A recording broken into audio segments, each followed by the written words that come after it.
First starts right now.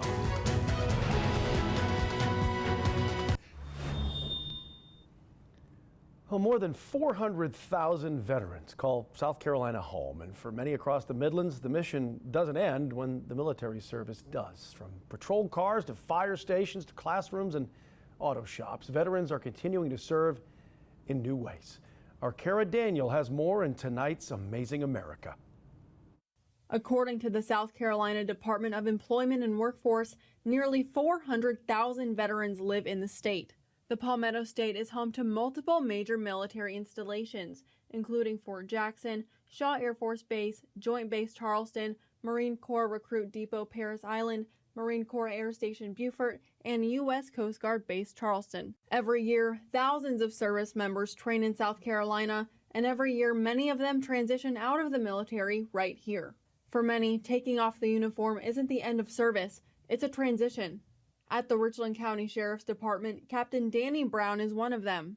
After 30 years in the U.S. Army and Reserves, he says the call to serve never left, it just shifted home. His journey started years ago when a close friend was murdered. A buddy of mine, Rodney, he was in ROTC with me when we were in 9th, 10th grade, and he got murdered. Actually, this back when we lived in Arkansas. But I talked to some investigators during the case, some other cops, and they were like, look, man, y'all can run around the streets of Arkansas all you want to, or you can try to help out, try to help somebody. And that's when it clicked.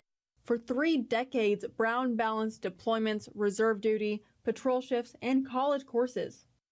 What's going to happen to them if something happens to me? And you end up starting to where you dwell on it a little. State officials say that the mindset of service, structure, teamwork is common among those transitioning out of the military. At Fort Jackson in Columbia, where the Transition Assistance Program, or TAP, plays a critical role. It includes mandatory briefings on VA benefits, financial planning, and healthcare options.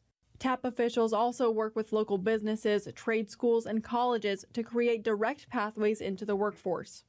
Get a lot of skills, a lot of training in the military, and sometimes can be a challenge to translate into civilian language. Definitely start early.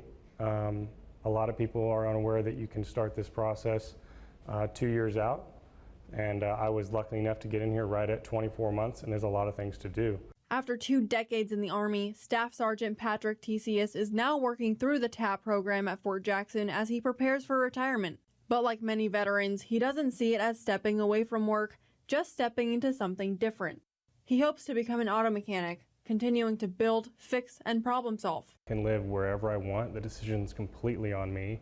And when I get there, figuring out what I'm going to do isn't going to be just walking into a building and saying, okay, where do you need me?